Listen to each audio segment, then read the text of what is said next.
के ऊपर डाल दी और बड़े धड़ल्ले से डाली। इखलाकियात की बात करें, ये बताएं कि इखलाकियात में, जिसमें इखलाकियात की बात कर रही है ना कि वो जो इखलाकियात और इखलाकियात ये बताएंगे आप कौन से इखलाकियात हैं क्या नहीं है। मैडम आइन आपको वैसे ही बता रहा है, ये तो आप मेरी एक बात सुने, आइन बता रहा है जब इमरान खान साहब के खिलाफ ये केस हुआ था तो किसी ने इस शिक को बिल्कुल कोई तवज्जो नहीं दी थी। फिर अब देखें 227 है एक आर्टिकल, वो है काउंसिल ऑफ इस्लामिक आइडियोलॉजी का, उसके पावर्स हैं। ये सुप्रीम कोर्ट ने उसको 227 के तहत किस तरीके से एक कानून को वायलेटिव करार दिया और उसको खत्म किया, उसको हज़्फ किया, तो इसका मतलब अब वो 227 के पावर भी सुप्रीम कोर्ट के पास आ गए। फिर इन्होंने एक और चीज की है कि इन्होंने कहा है कि अब जो ऑर्डिनेंस बनेगा, मतलब जो एक आर्टिकल 48 है, जो ऑर्डिनेंस का पावर्स हैं प्रेसिडेंट के, वो भी अब वो देखेंगे कि क्या इसके पीछे ऑर्डिनेंस बनाने के पीछे जो मजबूरियां हैं वो मजबूरियां ठीक हैं या नहीं हैं। तो मेरी बात सुने, अगर इन्होंने सारा काम करना है तो बाकी आप इंस्टीट्यूशंस को फारिग कर दें। जफर अली शाह साहब ने कहा कि हम इंडिपेंडेंस ऑफ जुडिशरी के लिए लड़ते हैं। मैं आज से नहीं लड़ रही हूं, मैं 18 साल की उम्र से लड़ रही हूं, मगर इंडिपेंडेंस ऑफ जुडिशरी का मतलब होता है कि they should be seem to be also impartial. Independence of judiciary का मतलब होता है कि जब वो जजमेंट दे उसकी एक रीजनिंग होनी चाहिए, यूं ना लगे कि 17 जुड़। आसमा बीबी, आपको लगता है कि पीपल्स पार्टी ने इस लड़ाई को जाती लड़ाई बना लिया है या बनाना चाहिए था? क्या जो बहस हो रही है इस वक्त, देखिए जाती, जी देखिए जाती लड़ाई ना बनाना चाहिए था, और मुश्किल तो हमारे जैसे लोगों की ये है कि हम उनको भी डिफेंड नहीं कर सकते हैं और ना हम करप्शन को डिफेंड करते हैं।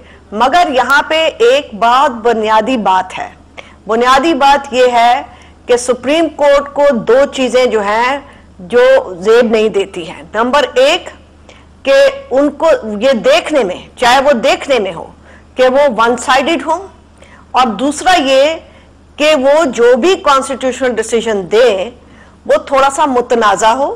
तीसरी बात मैं बड़े मुतमाना तरीके से कहना चाहती हूं कि ये जो सेपरेशन ऑफ पावर्स है, हम क्यों मुशर्रफ के खिलाफ हुए और क्यों बाहर निकले, क्योंकि हमने कहा कि वो सेपरेशन ऑफ पावर्स को भी नहीं रिस्पेक्ट करता डिक्टेटर और जुडिशरी के ऊपर हमला करता है।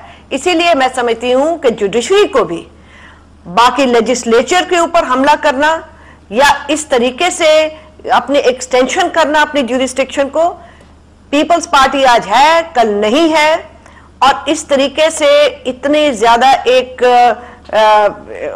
बन जाना ऑल पावरफुल, ये बड़ी एक डेंजरस ट्रेंड है। मैं आपको वार्न कर रही हूं, ये बहुत डेंजरस ट्रेंड है। लेकिन चले ये आज पीपल्स पार्टी है, कल कोई और होगी। कि ये सुप्रीम कोर्ट को एग्जीक्यूटिव के यानी इंतजामिया के अमूर में मुदाखलत करने का कोई हक नहीं, ये बताने का हक नहीं कि डीजीएफआई कौन होगा, ये बताने का हक नहीं कि कौन किस जगह प्लेस होगा। भाई नहीं, वो ये तो कह सकते हैं काशिफ साहब, वो ये तो कह सकते हैं कि जी ये बंदा ये काम ठीक नहीं करा और ये इसको हम गवर्नमेंट को कहते हैं हटा दे, ठीक है। मगर ये कहना कि जी फलां बंदे को रख लिया जाए और फिर ये करना कि जो कभी शिकें पहले इस्तेमाल नहीं हुई कॉन्स्टिट्यूशन की, एक कानून को मेलाफाइडी एक्ट किया है एग्जीक्यूटिव ने, वो ये भी कह सकते हैं कि दिस इज मेलाफाइडी। ये भी नहीं, जफर अली शाह माफ कीजिएगा, वो ये नहीं कह सकते कि अब फलां बंदा मेरा पसंदीदा यहाँ रखे। पसंदीदा ये कि जब किसी जगह नहीं है तो नहीं, जफर अली शाह साहब, ये मेरी नाकिस राय है, मेरी नाकिस राय है, आपकी राय को कभी नाकिस नहीं करती हूँ, ये मेरी नाकिस राय है। और मैं ये भी समझती हूँ कि अगर आपने एक कानून को खत्म किया, बड़ा अच्छा किया, मैं एनआरओ के बहुत खिलाफ हूं और मेरी स्टेटमेंट है इसके ऊपर, पता है मुझे, मगर आपने इतना एक्सटेंड करके किया है। नहीं देखे जफर अली शाह साहब, और नए आर्टिकल्स के तहत उसको खत्म किया है एक शॉर्ट ऑर्डर से, और रीजनिंग होती है। देखें, एक कानून हम पढ़ते हैं, हम ट्रेन होते हैं इसलिए कि रीजनिंग की यह बात होती है। तो ये इतनी पचीदा रीजनिंग, ये कोई ओरल हिस्ट्री तो नहीं है। लेकिन मैडम, क्या आपका ख्याल है कि आसिफ जरदारी साहब को टारगेट किया गया पे पहुंचे हैं? क्या आपका ख्याल है कि आसिफ जरदारी को टारगेट किया गया है सारी जजमेंट में? मेरी तरफ से 100 दफा करें आसिफ जरदारी को टारगेट। मुझे दुख यह है कि पूरा डेमोक्रेटिक स्ट्रक्चर को टारगेट किया गया है। यानी पूरे डेमोक्रेटिक स्ट्रक्चर को टारगेट किया गया, आप कह रहे हैं? तो बिल्कुल बिल्कुल, मैं समझती हूँ कि उन्होंने अपनी पावर को बहुत ज्यादा बढ़ा लिया है। देखिए काशिफ साहब, इसमें मसला ये है, मैं आपसे आखिरी सवाल मैं पूछना चाहूंगा कि आपने आसमा जहांगीर साहब ने जाना, ये जो मेरे बयान पड़े आसमा जहांगीर साहबा के सिंध के बेटे को टारगेट किया जा रहा है, अब और लाशें सिंध की नहीं गिरने देंगे, ये इस वजह से नहीं है कि सुप्रीम कोर्ट तजावुज कर रहा है अपनी हदूद से, ये इस वजह से नहीं है कि सुप्रीम कोर्ट के फैसले में कोई एग्जीक्यूटिव के कामों में या इंतजामिया के कामों में दखल अंदाजी हो रही है, ये सिर्फ इसलिए है कि जो करप्शन के केसेस हैं वो खुल रहे हैं। पीपल्स पार्टी का आपको लगता है कि गुस्सा सिर्फ करप्शन केसेस स्पेसिफिक है या सिर्फ उन केसेस की वजह से?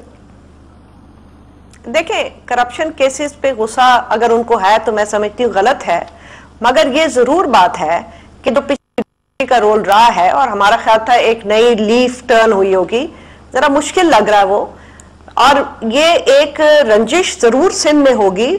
हम हालांकि चाहेंगे कि इसको इस तरह ना लिया जाए, मगर आप इसकी पॉलिटिकल फॉल आउट से नजरें नहीं फेर सकते, ये एक मार्जिनलाइजेशन ऑफ पॉलिटिकल फोर्सेस भी है। जी बहुत शुक्रिया आसमा।